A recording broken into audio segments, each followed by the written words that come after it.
Hey, what's up? This is Frank Mandolini of the Last Minute Wrestling Podcast. Thank you for checking this video and make sure to leave a thumbs up below. And in the description, you will find the link to follow me on all social media and on Spotify and Apple Podcast, which conveniently is the place where you should leave a 5-star review to help other people get into this wonderful podcast named Last Minute Wrestling Podcast. Thank you so much. Enjoy the video. Today's guest of the Last Minute Wrestling Podcast is Shayne Hawke. Shayne, how you doing? I'm well, thanks. How are you? Fine. It's great to talk with another Canadian talent, especially one that I've heard so much stuff about from your friend of mine, Speedball Mike Bailey, and Animal Bob Anger. The Animal, Andy. Yes, two wonderful people who I am big fans of. I trained Animal, and I've worked with Speedball for over 15 years now, I would say, easily. Speedball's older brother was actually in my wrestling class. I trained to wrestle in the IWS dojo in 2003. My coaches were Sami Zayn, who's in WWE now, and Beef Wellington, who's an IWS original. And his brother was in my class. His brother used to wrestle as Lex Lerman, great guy, which is how I met Speedball. And then my story with meeting the Animal, though, is actually pretty interesting. I don't know if you discussed it with him. Nope, we didn't, but tell me about it. So I suspect that involves comic books. No, actually, you would think it would. I mean, eventually we go on to write comic books together, but how we actually met. So we both went to a WWE show at the Bell Center here in Montreal. And whenever WWE comes to town, I'll help facilitate things because I work with their parent company, Eventco, on the festival circuit.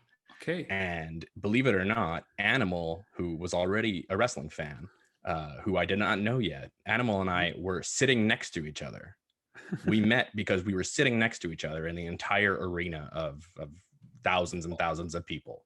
And we just happened to be sitting next to each other. And as the evening progressed, we ended up just speaking because I'm a friendly person and he's a friendly person and the alcohol is flowing and, wrestling. That facility in Spain. Yeah, I know. Yeah. And we ended up talking and I gave him the information for the dojo, which I had just opened up, reopened in 2014. And he signed up and the rest, as they say, is history. We went on to write comic books. I love him. He's one of my best friends. Still owes me $145, which is a joke that we make to each other back and forth that I try to plug as many times as possible. I'll make sure he listens to that then. Yeah, well, I'll make sure he knows. We call each other Dark Andy. When we get into our cups, we become Dark Andys because my real name is Andrew and his name is Andrew as well. So we're Andrew and Andrew. And so Dark Andy, the entity. Oh, my background just went weird there. Passes back and forth between us as we get drunker and drunker. I mean, I'm a guy from the early 2000s, so it was those tours where you're drinking Jack Daniels all day and going to bed at night and all that. Not going to bed at night, I guess. No, never. I mean, I'm not like that anymore. Now I'm an adult, but definitely in my teen years, touring around the States with the likes of Larry Sweeney and Mitch Ryder, we had some fun nights. And I'm sure I'm sure you have plenty of anecdotes. Please tell me about it. I mean, that period is largely a blur, I'll be honest with you. One of the best periods of my life, though, that 2007-ish era of Chikara, where I was teaming with Larry Sweeney and Mitch Ryder as the Fabulous Three, and we had a lengthy feud with Claudio Castagnoli, who is Cesaro now, including that big cage match that he had with Brodie Lee. That became a big famous one. And I actually make a run in that match. At the end, I come out with a chain and I was supposed to pocket the chain and then climb the cage. And I did the opposite because I was so scared of screwing up my spot. And Claudio gave me shit backstage, but Brodie was real cool about it. He just gave me a hug. He's like, it's okay. It's not the end of the world. And it was like, oh man, I just ruined my career. But thankfully that's not what happened. How was the backstage of that era of Chikara?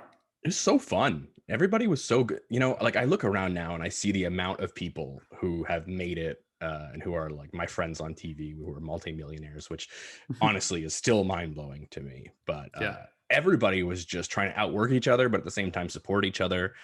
There was no drama or anything like that that I was aware of, anyhow. And I was there for years and years, and honestly, that was one of the best times in my life. It was so fun. Everybody was just doing their best and living their lives, and it was a bunch of young dudes just rocking and rolling.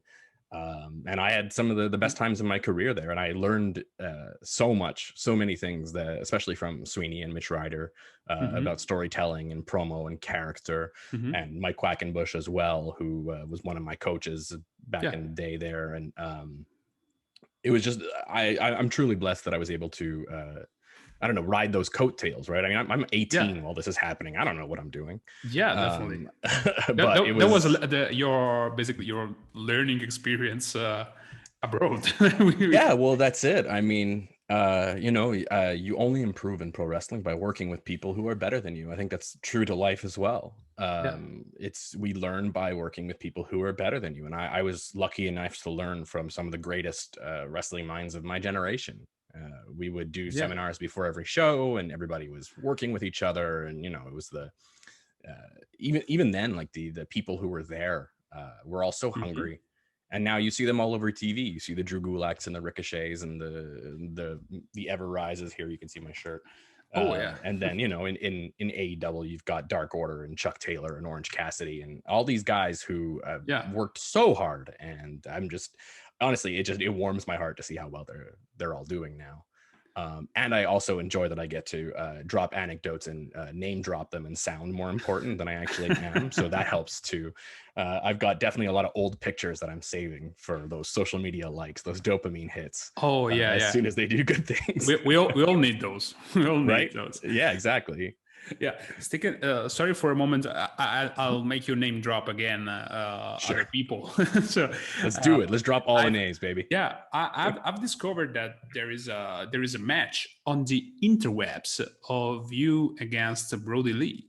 And, from IWS. From IWS, yeah. And that was his first singles in Canada. Yeah, I guess that was pretty much early in your career. And that's 2008. Yeah, 2008. So I started in 2003. I'm in Chikara around 2006. Okay. So you had like 5 years of experience at that time. Yeah. Okay. I'm fairly well traveled. I've gone to the States. I've done a bunch of traveling and a bunch of different like I'm not a rookie at that point. But that was actually Brodie's first match in Quebec, which was pretty cool. Brodie used to stay at my house when he would come to Quebec. He would, well, not at my house, my parents' house. Honestly, your parents' house. Yeah. And was always super nice to them. But I told this anecdote in another podcast where he, for the longest time, had me convinced that his name was Dave. And he told my parents his name was Dave. And I don't think there was ever a payoff to that joke. It was just he was popping himself.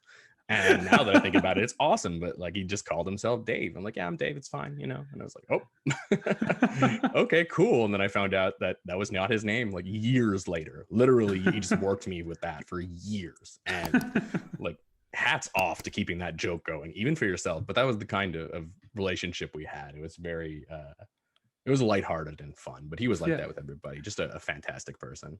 What recollection do you have of that match? He beats the shit out of me. Can I swear? I can swear, right? You can, of course. Yeah, okay, cool. We're not PG at all. So I win that match, and like I had just turned face in IWS, and I was like, my thing was that I was like, I had the most tenacious heart. Like you would beat me up like crazy. And then you could not like keep me down kind of thing. Brodie beats the shit out of me in that match. Oh my God. It's on our YouTube, by the way, youtube.com/IWS Hardcore. I'll just plug that real quick. Yep. And he came in, it was his first match here, and I had to win because I had just turned face, and like I was getting pushed to the Canadian title, which is our secondary title, which I would end up winning. So I was like working my way up the division, you know? Yeah. And so I had to win, but he's so much bigger than me. So and I'm an old school guy. Like my wrestling is very like Memphis based because again, like Sweeney and Mitch Ryder. Like that's where I came from. Mitch Ryder was like working with Jerry Lawler and WCW and shit. Yeah. Like, it's old. So, I mean, to me, logically, all that made sense was that Brodie was going to kick the ever-loving shit out of me for like 12 minutes. And then I would win with like something quick. Yeah. And that's what happened. And we did some really stupid stuff. Like he throws me off a bar in that match. I smashed my arm on a beer bottle while doing so. Just dumb bumps that I did not need to be taking. And like now I look back at it and like, what are you thinking? But it made sense to me at the time because I wanted him to look good. It was his debut. I wanted him to have more Canadian action, obviously. Yeah. And at the same time, I had to win. And this guy's a giant, and I'm fairly short. I'm 5'7" or like 5'8" with my boots, right? So he beats the shit out of me for most of the match.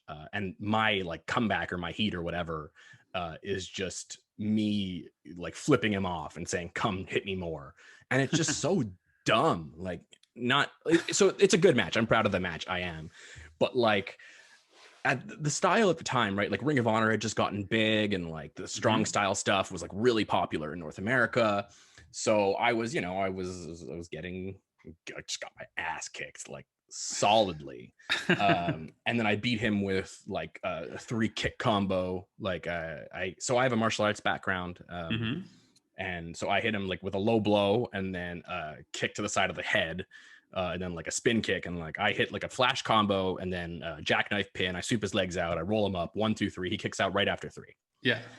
I roll out. So like the match itself, like the finish that we told, the story that we told was pretty good. Like I just got my ass kicked the whole time. And then I snuck it out, which made sense. Like it protected him and made him look good. He ended up obviously getting bookings everywhere. And like I'm very much the kind of person in wrestling who wants to help his opponent. Like I like outselling my opponent. That's like my thing. And like that's what we did. But in order for him to like look strong, he had to kick my ass, and he kicked my ass. And I look back on it now and I'm like, man, like if you had just done so many different things, you could have been on that national level too. But I mean, you live and learn, right? Now I'm using my hard-learned lessons to teach my students to not make the same mistakes that I did. And it's going pretty well. The guys are doing well. You see Animal, he's not getting hurt. He's an old man, so he can't get hurt. He's got a family and stuff. What do you think you could have done differently then? What would you suggest to do? So now, like, I wouldn't have done these stiff strikes. Like, I don't think that we need those stiff strikes anymore. Now, you have to understand, though, that in 2008, when this was done, like UFC had become really big. And like this was at a time where if you wanted to get signed to WWE, like you had to be 6'5" and jacked to the gills. Yeah. And like you had to be under 25. And like, it's not like it is now. Like there was no Daniel Bryan breaking down those bridges, right? Or not bridges, breaking down the glass ceiling rather. Yeah. So in order to be short and to do stuff, I had to do stuff that was more out there, right? Yeah. And I wouldn't have done the stiff strikes. If we were going to do it again, like you can work those strikes. There's no need to lay them in, brother. Like just, you don't have to break me. I also took like some really stupid bumps in that match. Like I would not have been thrown off a bar. That's for sure. Because like that bump was stupid. It was like half the crowd couldn't see it. It sounded really good and the camera caught it, but we weren't on TV at the time. So this was just for a DVD release. So we could have done something very different in that scenario that would not have hurt me. Right. I take like a power bomb. Oh no, I take like a suplex onto the stage. Like I took a lot of floor bumps in my career. I was known, like my signature bump was taking floor bumps, like especially body slams. Yeah. And I would not bump on the floor anymore. It's just not necessary. But we didn't have the same kind of knowledge about like health and concussions and spinal injuries. Like you'd still be bridging all the time. That was even before even the WWE went PG, right? So that we're talking about a previous time. It's still Attitude Era E, like it's Ruthless Aggression Era WWE, and they're not fully PG yet. Yeah, like they're still bleeding all over the place.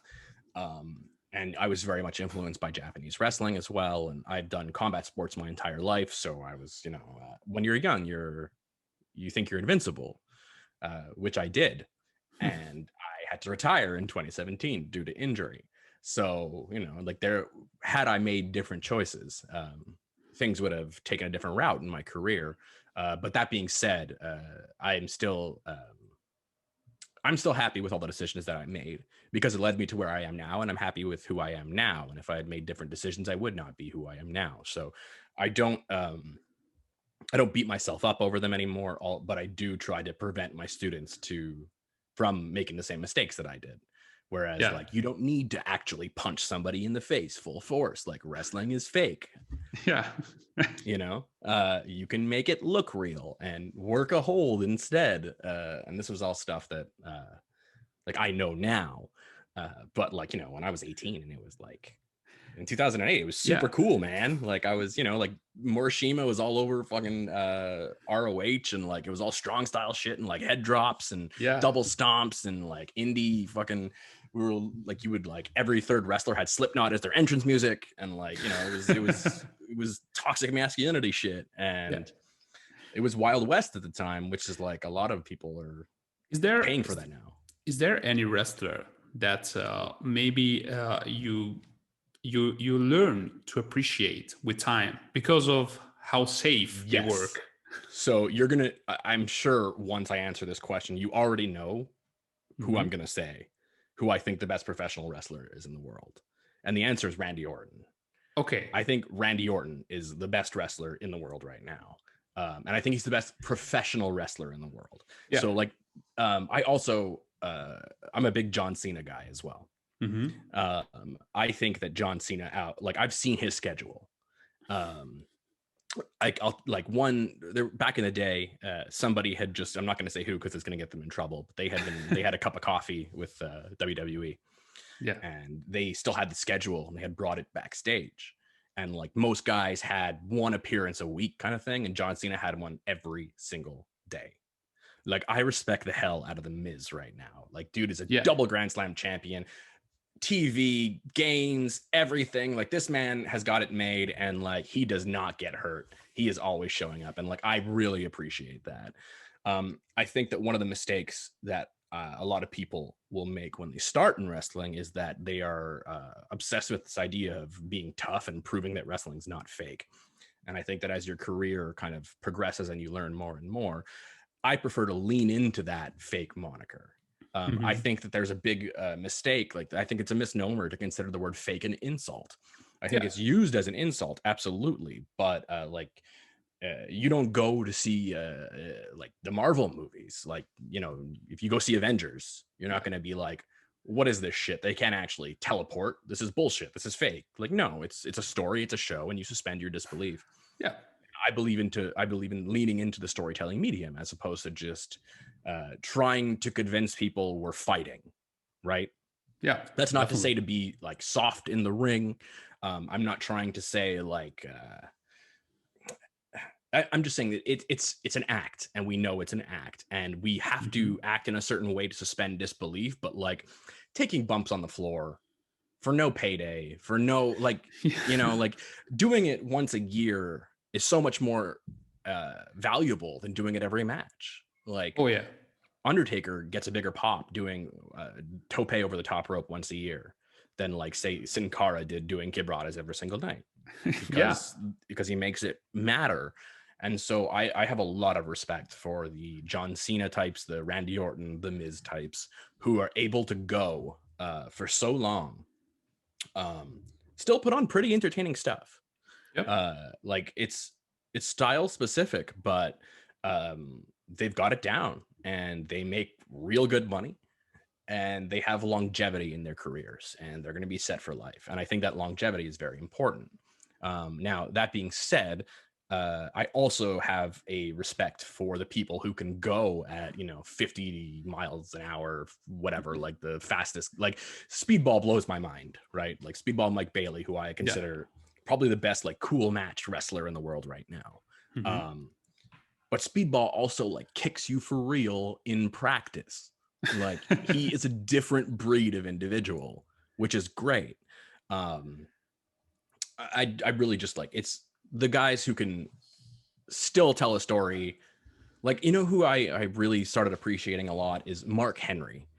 I love Mark Henry. Mark Henry Great was dude. given. I love Mark Henry, and like he was given so many shitty gimmicks, made the most out of them, made it work. The dude, like he's a Hall of Famer, like he's an all-time great. And what did he like? He didn't kill himself. He did his world's strongest slam, and he did his shtick, and he did it well. Like I can really appreciate those kind of wrestlers who are professional wrestlers. You know, they're not like, you have like professional wrestlers, and then you have like cool guy, like move guys or whatever. And I think that each style is important. And I think that there's no one right way to do things in professional wrestling. But as somebody who did that kind of like hardcore, stiff, strong style stuff for most of his career, had I done less of it, I would have been in a very different position that I'm in now.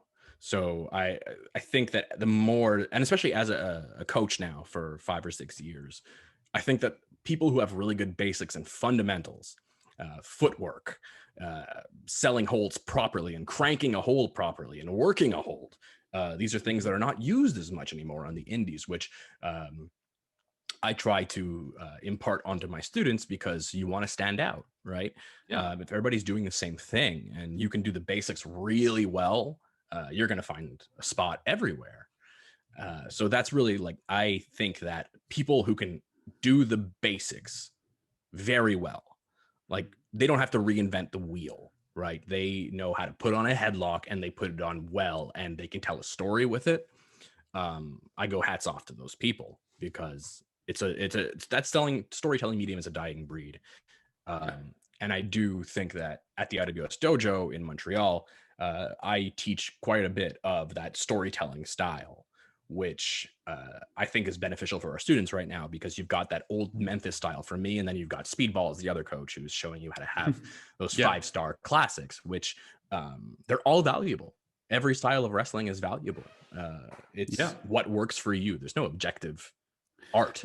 Yeah, I agree. Then also, that gives more variety to a show. I mean, like the old say goes, I mean, there was just one Andre the Giant. If you have a roster full of 30 Andre the Giant, you will have no Giants, literally. Right, exactly. In your roster. And that's the same. Absolutely. That's the same for the super flippy style, or even for like more a mat based style. I mean, you have to have variety in your show, and that's what makes what I think lately has been a little bit lost over the mainstream wrestling. I guess because for example, I used to be really into New Japan. But the last year and a half, I kind of lost interest. Okay, I like seeing people killing each other for matches that get to 1 hour. I don't know. Yeah, but sure. Yeah, when every match in your card is like that, every match has a table break. Every match has a shit ton of falsies. Tope suicide. Falsies. Everything is falsies. One, two kick out every single time. Like, come on. And they do not enforce the rules at all. Which is also an issue. Yeah. They fight in the crowds for like 5 minutes. Okay. So like, I think there's something to be said. What I want to say, sorry, is that I'm starting. I agree with you. I'm starting to like Randy Orton more than I ever did because of that. Well, so that's it, right? It's like, I really think that your show, like when booking, because I book for IWS as well. Yeah. And I try to have 6-match cards as much as I can.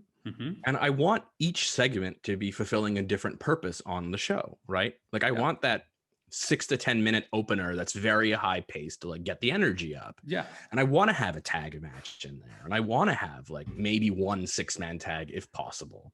And then like the main event will have falsies, sure, but I don't think match 2 needs to have 23 falsies, for example.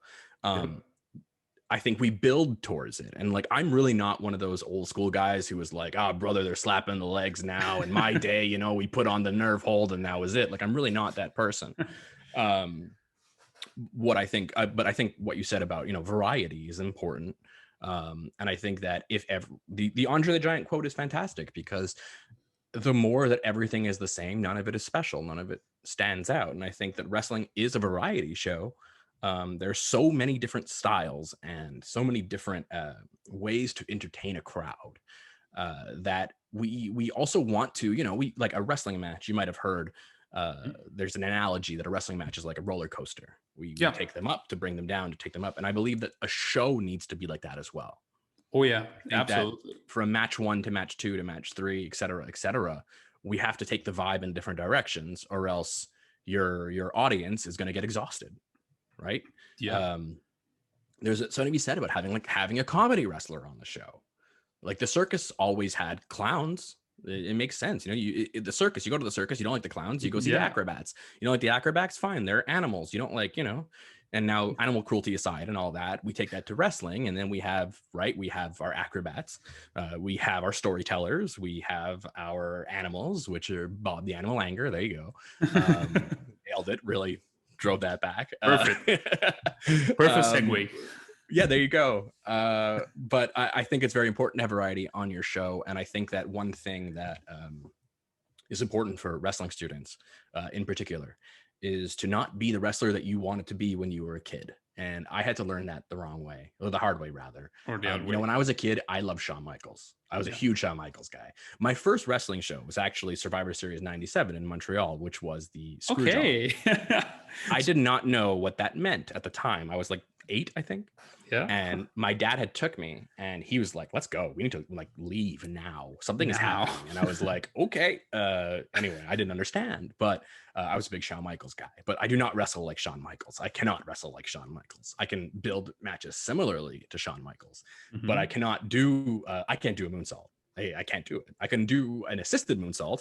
Like if somebody clotheslines me, I can do a backflip, but just straight up moonsault, can't do it. Yeah. No idea why. I have hit one moonsault in my entire career. Have you heard of Kaiju Big Battel? Oh, yeah, probably. Yeah. So they had a spot on a Chikara show and one of their guys was sick and couldn't wear the costume. So it fell to Evil Uno to wear it and he was too big for it. So it fit me. So I became this Call Me Kevin character. And this was a giant suit, right? Like these are heavy suits. They're probably 75, 80 pounds. I hit a moonsault in it and I wasn't supposed to.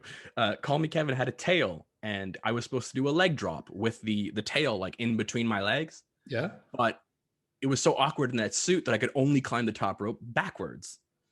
So I was up there and I was like, I can't get down. If I get down, I'm ruining their entire gimmick and I can't do that. So I was like, well, all right, here we go. And I did it and it was perfect. It was picture perfect. It was clean. And it's the only time I've ever done it properly in my life. But sorry, that was a non sequitur. As I was saying, I'm not Shawn Michaels. I'm Fit Finley. I'm William Regal. I'm mat based and I'm strike based. And I think that one thing that's important for new wrestling students in particular, not necessarily new, just wrestlers in general, is to find your niche. Yep. And not be who you thought was cool growing up. Be the spot that you see is empty. Fill that role and you will be able to get bookings and you will be more valuable to a promoter. Whereas if you're just generic indie guy number 7 who wears black and red pleather pants, you're I'm really good at wrestling. That's my thing.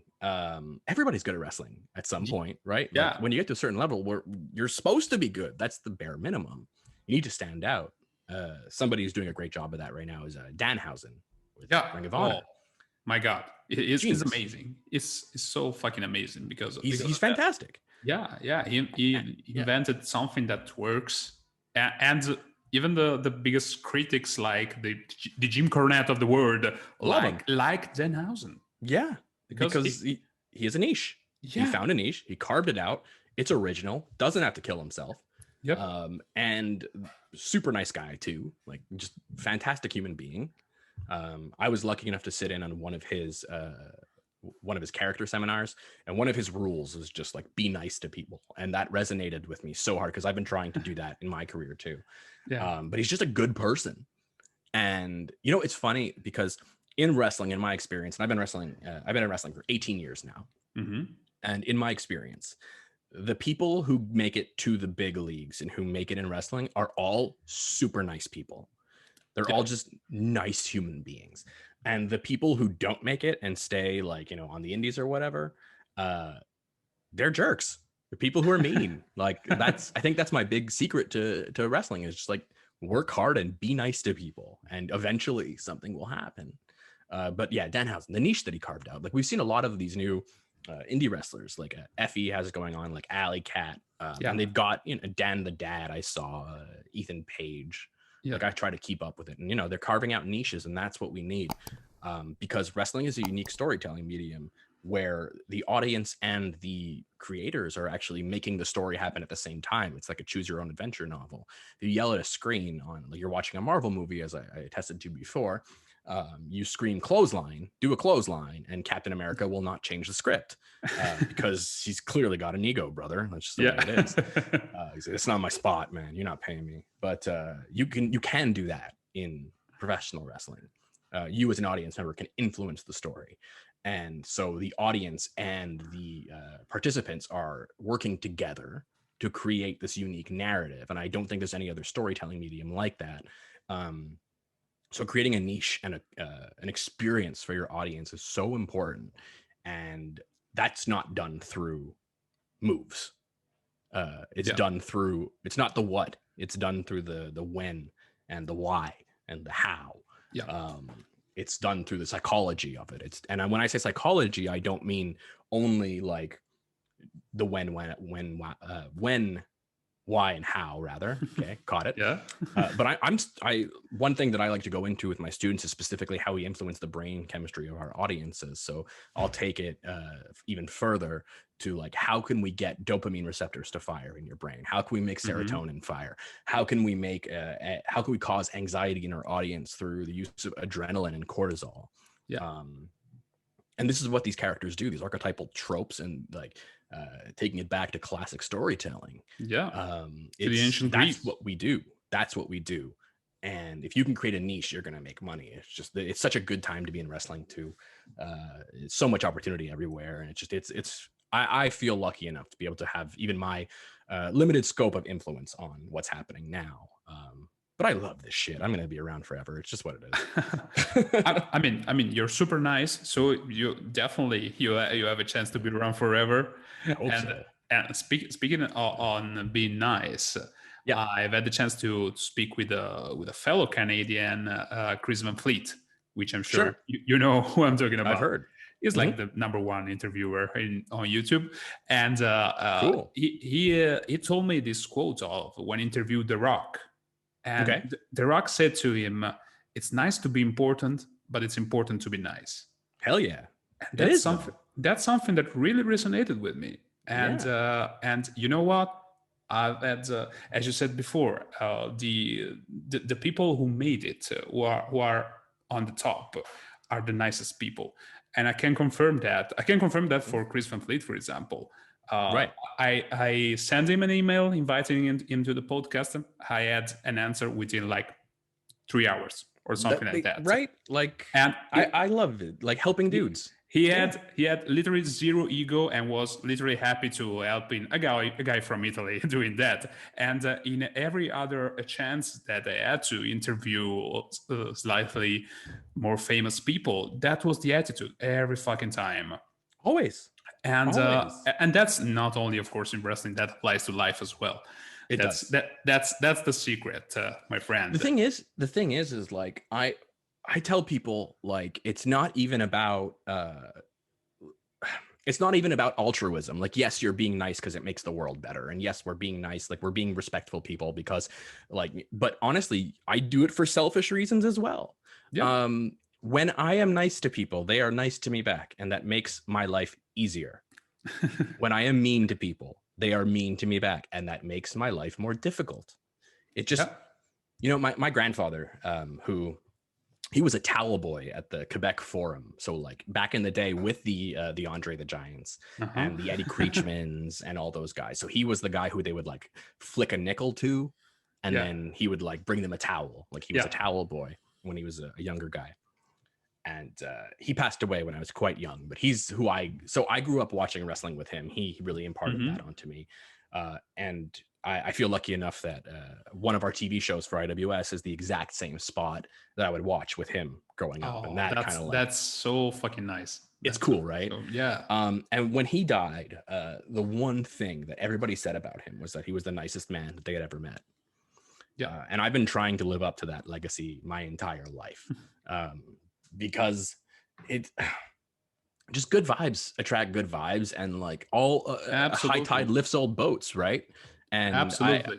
Especially in the area that I came from, where people would like backstab each other. Like you hear horror stories about, the Chikara locker room wasn't like that, but I've definitely been in locker rooms with like, veterans who want to break you into the business, kid, and all this shit. And like just being bullies for the sake of being bullies, largely due to insecurity, Yeah. And it just sucked. And when I opened my school, like I had this big chalkboard. We had another facility than we have now.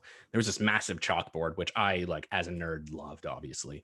And one thing that I wrote at the top right away was 0 tolerance for bullying. I won't have it. I just will not have it in my house, in my school, period. Does that mean that I will let things slide, like not getting into shape or not showing up to practice? No, absolutely not. You still have to put the work in. Yeah. But just don't be a dick. Like that's it. Just don't be a dick. It's really that simple. Work hard, don't be a dick, and you will make it in wrestling. Like that's it. Yeah. You will make it pretty much everywhere in life, whatever you choose to do in life. Yeah. Just work hard and be a nice guy. It's really not hard. It's like people are like, how do I make it in life? Like people, pay for seminars of like The Secret makes millions of dollars. And it's really just don't be a dick and work hard. That's it. Yeah. Shayne, listen, we haven't touched so much about the what you do behind the scenes for IWS. Right. So would you mind telling me a little bit about it? A little bit which kind of shows do you produce? Sure. For the TV slots and stuff. Right now, IWS is on TV so we're in Canada, in English and in French. In French on RDS, which is Réseau de Sport, I think. Like it's the French version of TSN, which is the sports network, which is the Canadian sports net. Okay. Yes, all this to say, we're on TV in French and in English, and then we're also on TV for the Fight Network in Europe with Fight UK on Sky, and we are on TV with Fight USA, which is a nice audience as well. Okay. My title that I have given myself is executive producer. I do most of the booking, but I work alongside IWS owner Peace Be Manny. Like we're partners. And he handles a lot of the production side of things, and I'll handle a lot of the wrestling side of things, like the actual booking. I'm also the head coach of the dojo, so I teach at the wrestling school alongside Speedball Mike Bailey right now here in Montreal, which is IWS Training Center on social media. You can look it up. Yep. And then I'll write the TV stuff. I write like the shooting scripts. So I actually have a bachelor's degree in creative writing, and then I did a community college degree in film production. So I handle a lot of the like day-to-day business stuff. I'm like a kind of a catch-all in backstage in IWS. Like I will handle everything from the ring crew to I agent the matches. So one thing that is nice is that because I have this much experience now, I can and because I'll have the knowledge of the show as a whole, right? I can go to each match and figure out what people are doing and make sure there's no repeats or anything like that. We produce, so right now we're producing compilation episodes for Fight Network. I pretty much do A to Z on that. So I'm selecting the matches. I am doing the commentary on them. I am doing the throws for them. I'm all of it. And then the rest of it's Peace Be Manny, who does the filming and, the editing and the behind the scenes stuff. But together, we handle like pretty much everything A to Z. And again, so I do coach. The majority of people in IWS the past several while has at least passed through my dojo, which is fun. And I've been injured for a while, but my injuries are healing, and I've been able to like work out a little bit here and there. And it's I don't know if I'll ever make a return to wrestling, but I'm able to wrestle around with my students, or I will be able to when COVID restrictions ease up. but I'm definitely getting there, which is cool. And then I handle a few of the web shows. Right now I have a new show, episode 2 premieres tonight on youtube.com/IWS Hardcore. I don't know when this is coming out, but it's a Thursday. And it's called Training Day with Coach Hawke. They're brief video interviews with people who I've met in my travels for wrestling students. So it's interviewing people about their wrestling school experience, what they do to stay in shape now, so what their workouts look like, because I'm actually a certified personal trainer as well. I got that done to better serve my students. And then if they could go back in time and give themselves one piece of advice on the first day of wrestling school, what would that be? And we've got some pretty interesting stuff on there. So I have a very good professional wrestler, formerly Dasher Hatfield, is my next guest. And then I have Pinky Sanchez coming on. Solo Darling is set up, moving around like that. And so, yeah, for IWS, like I do a lot of like the promoting, the booking, the actual physical wrestling stuff, and the teaching and the organizing. And I work way too hard, honestly, but because I have a full-time day job too, and like I just work my ass off. But honestly, it's I love it, and I'm obsessed with it, and I do what is necessary to have fun with it. Yes. Man, I totally get you. I totally get that. I was scrolling through the IWS YouTube page, and I saw some pretty interesting matches in there. Plus, one thing that I noticed, because I work in communication and media, so one thing that I noticed from a technical standpoint, I saw that the production value of the recent stuff that you did is amazing. It's amazing stuff. Manny is a gear wizard. There's no other way to put it. I don't know anything about these technical specs, I'll be honest with you. But he learned it all himself. He didn't go to school for it or anything. He just watched YouTube videos and taught himself. But we have such high quality production equipment, full on 4K video camera setups that like he'll give me these like acronyms and stuff that I have no idea. You have no idea. Zero. But he's so good at it that like we have multiple camera setups and all the tripods and lights, and we were actually able to shoot a mini movie last year, just all on our own dime with equipment that we had. And it's like it's a real movie, like it's a thing. So I know Manny has always been he's always taken pride in our production equipment. Like, you might not know this, but the first ever wrestling live streaming show, Bloodstream, which is our show, was the first ever like internet wrestling show ever. Really? Yeah. That was the first one, was IWS Bloodstream back in the day. Which year was that? Like 2003. Like, whoa. This was happening like when I was around. Yeah.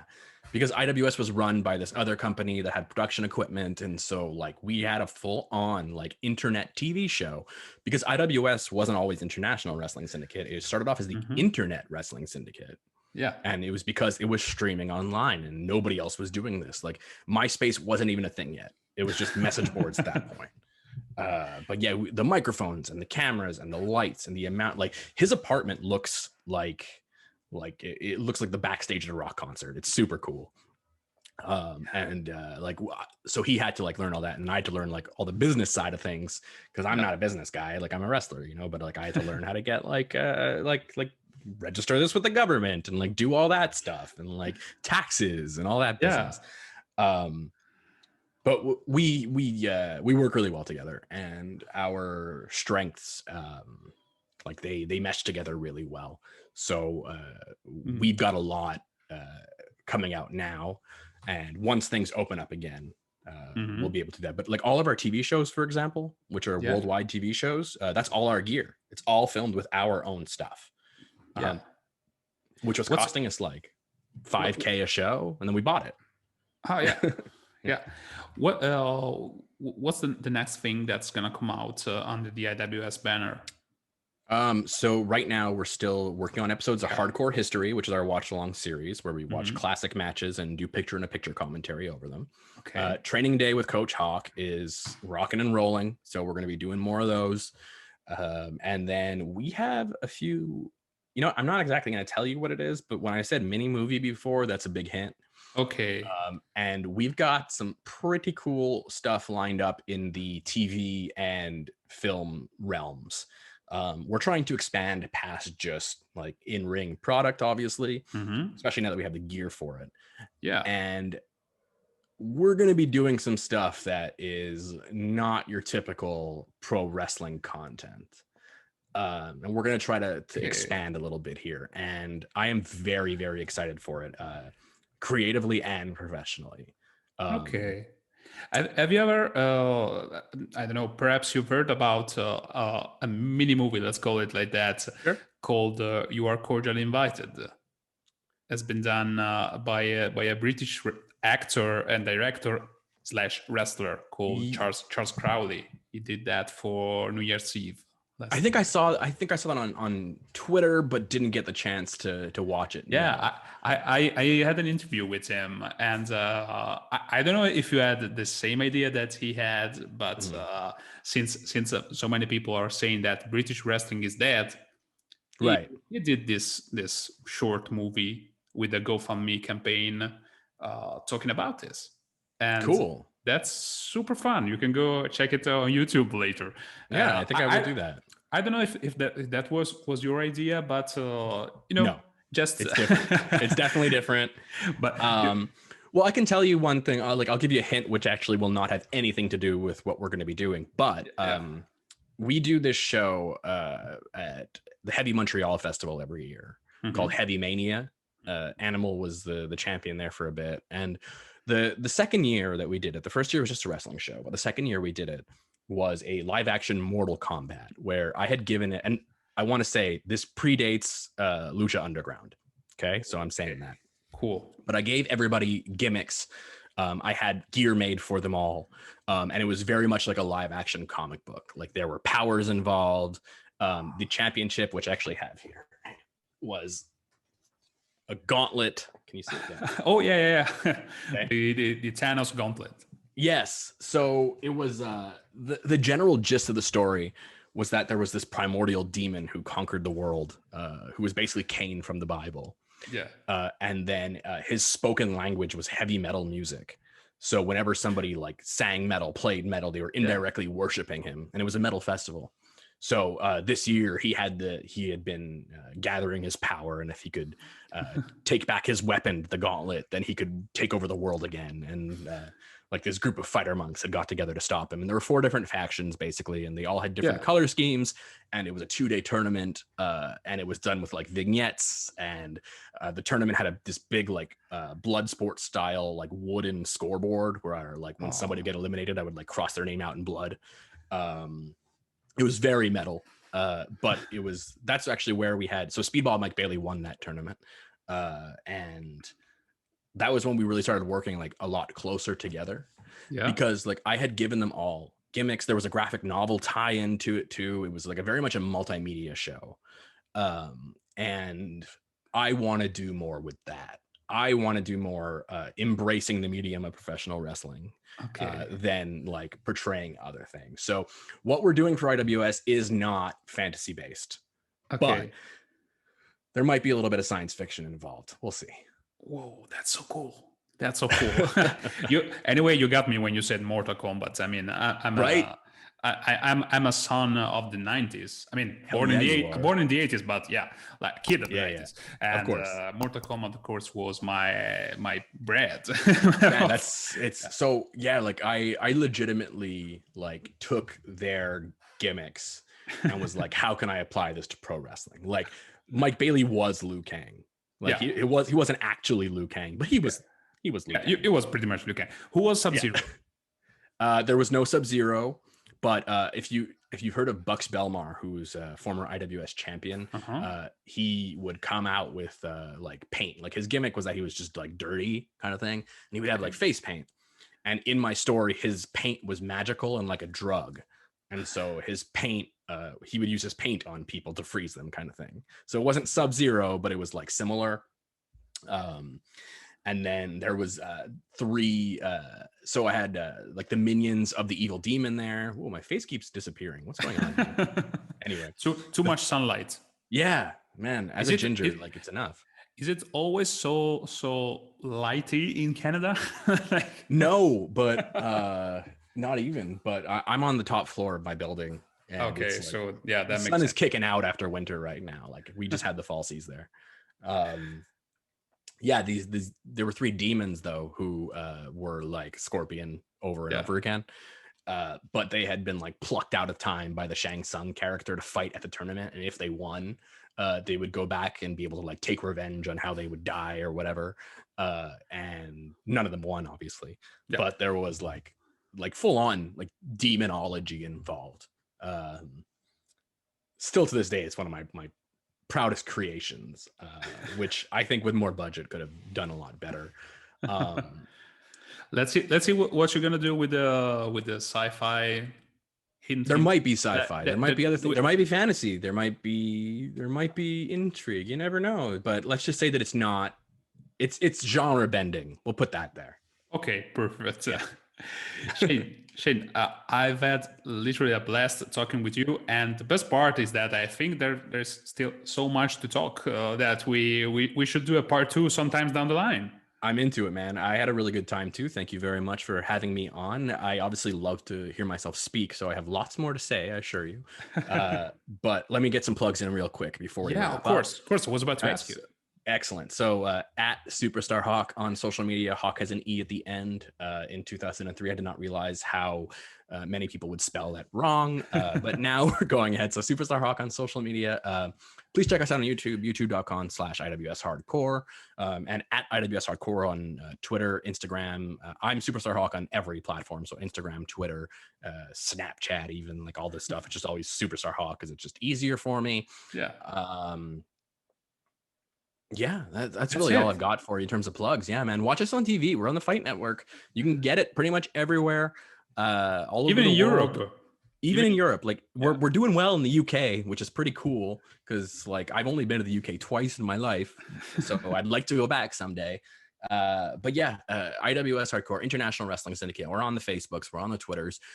We're DIY completely, man. We're like, we have no funding for this stuff. We raise it ourselves. We do it all ourselves. And it's just because we love wrestling. I just love this shit, you know? Yeah. And that's why I like talking about it too. So if you're like, hey, we can talk to a guy in Italy who knows his shit too. Hell yeah, let's do it, brother. But thank you very much for having me on. I really appreciate it. Yeah, that was so cool.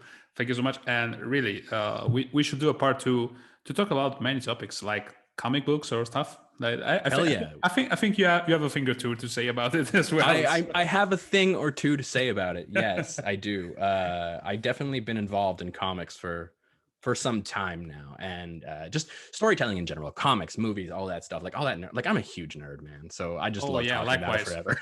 likewise, yeah. Man. Yeah. All right. Well, thank you very much, and you be good now. Take care. Yeah. Take care. Bye-bye.